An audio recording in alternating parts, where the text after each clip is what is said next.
दावत दी है short notice में। अभी शुक्रिया आपका यहाँ पे आने का।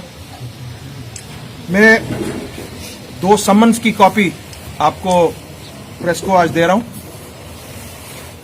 ये चीफ मेट्रोपॉलिटन मजिस्ट्रेट कलकत्ता से आई है और ये 2 समन्स हैं।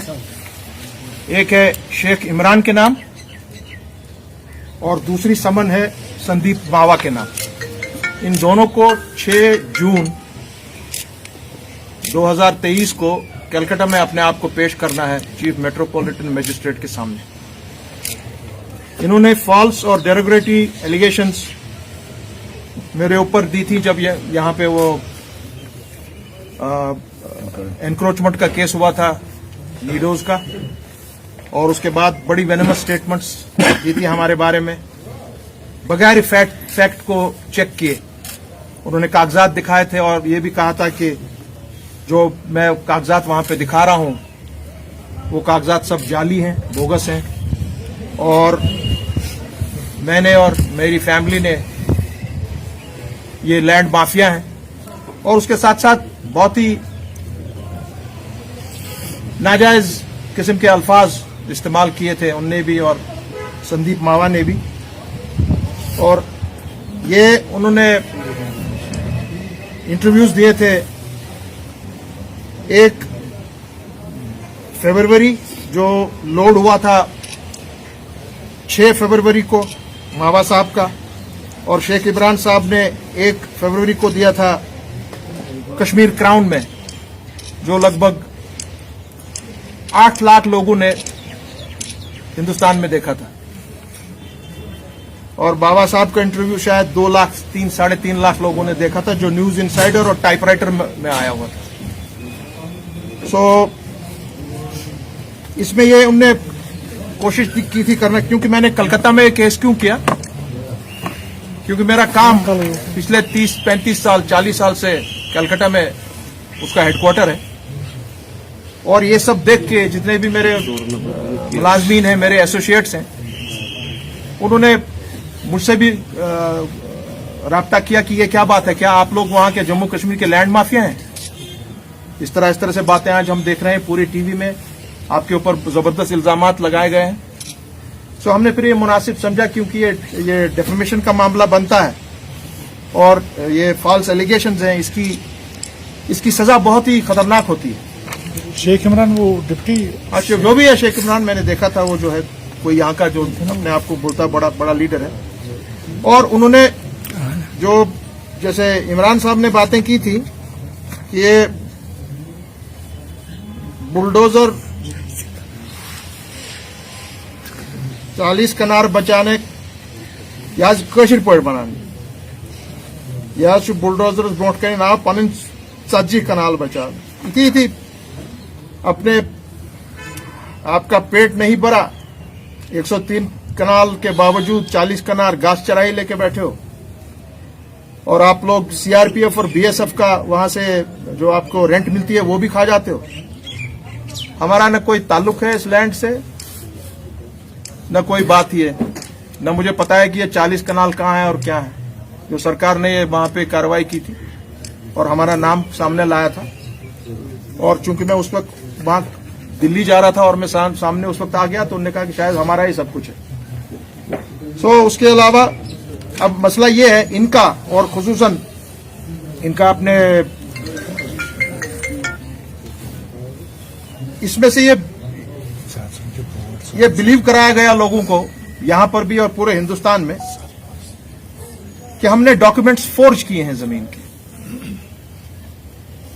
और जहां तक मावा साहब का ताल्लुक है, वो ऐसी गंदी जबान इस्तेमाल करते हैं पॉलिटिकल अपोनेंट्स के बारे में, हालांकि मैं उनको जानता भी नहीं। मैंने कभी उनसे हाथ तक नहीं मिलाया आज तक। I don't know him who is, I have no idea. और इसलिए हमने सोचा कि चूंकि बार बार ये लैंड माफिया, लैंड ग्रैबर्स ये सब करने के तो बेटर है, क्योंकि हमारे लोग बहुत ही नाराज हुए हमसे कि सर मुजफ्फर शाह साहब, आप इतनी बड़ी कंपनी यहां से 40 साल से चला रहे हैं, जिसका इतना बड़ा नाम है, आपका अपना नाम है, अपने बाप का नाम है, अपने नाना का नाम, ये क्या बात। हमने मुनासिब समझा, हमारी कंपनी का बोर्ड बैठा, उन्होंने कहा कि नहीं, इस तरह से तो नहीं चलेगा। और इनको बिस्मिल्लाह करके हमने कंप्लेंट दायर कर दी under section 499 and 500 of IPC, क्योंकि मेरी कंपनी का हेडक्वार्टर कलकत्ता में है, इसलिए वहां पे ये दायर हुआ। और जज साहब ने पूरी दलील सुनकर, मैं खुद गया वहां पे 2 बार और कंप्लेंट रजिस्टर हुई।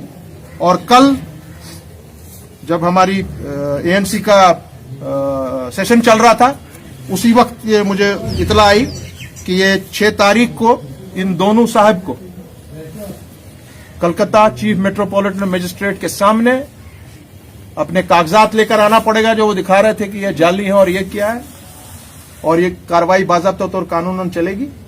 और मुझे उम्मीद है कि इनको सख्त से सख्त सजा दी जाएगी 6 जून को, क्योंकि इसमें सजा बड़ी इबरतनाक है, ये मामूली चीज नहीं है। और इसलिए हमने ये क्यों किया, क्योंकि आजकल जिसको मर्जी होती है सोशल मीडिया को सामने लाकर या खुद अपना इंटरव्यू देकर उसको चला देते हैं पूरे मुल्क में, पूरी दुनिया में, बगैर सोचे समझे, बगैर फैक्ट्स को चेक किए, और डेफेमेशन हो जाती है लोगों की, फॉल्स एलिगेशन लगाते हैं। और इनमें ये बहुत ही बड़ा नुक्स है कि ये वेनेमस स्टेटमेंट्स देते हैं, बहुत हतकामेज बातें करते हैं, खुसूसन हमारे बारे में, मेरी फैमिली के बारे में, और उन ऐसे लोगों के बारे में जो इस दुनिया में नहीं है। वो मेरे वालिद साहब इस दुनिया में नहीं है, मेरे नाना शेर कश्मीर इस दुनिया में नहीं है, मेरी नानी इस दुनिया में नहीं है। वो जवाब नहीं दे सकते हैं, मगर उसका मतलब ये नहीं है कि हम जैसे लोगों का ज़मीर मर गया है और हम चुप करके सुन ले। इसलिए हमने फैसला लिया, और इनको अब बाज़ाब्ता तौर पर अपना जो इनने ये बात की है वहां पर प्रूव हो जाएगा कि ये सब बकवास है।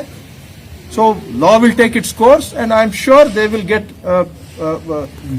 Punishment which will be very severe. और मैं पूरी कोशिश करूंगा, अपनी जो मेरी लीगल टीम वहां पर है मेरी कंपनी की, कि वो कोशिश करेगी कि फास्ट ट्रैक पर इसको लिया जाए, और 1-2 महीने को अंदर इंशाल्लाह मुझे उम्मीद है कि we will receive the order on, और देखेंगे कि क्या इनको पनिशमेंट मिल जाएगी। सो आइंदा यहां पर ऐसे लोग तब तक अपना मुंह नहीं खोलेंगे किसी के बारे में भी, जब तक उन्होंने पूरे फैक्ट्स को चेक ना किया हो, जब तक हकीकत न जानी हो। तो इसलिए मैंने ये कार्रवाई की, और बात करने दो यार पहले। और वो कार्रवाई करके आपके सामने लाई। ये दोनों नोटिस हैं, और आपके सबके ईमेल्स पे ये चली जाएंगी आज आधे घंटे पौने घंटे के अंदर, और ये कार्रवाई हम शुरू कर रहे हैं। तो मुझे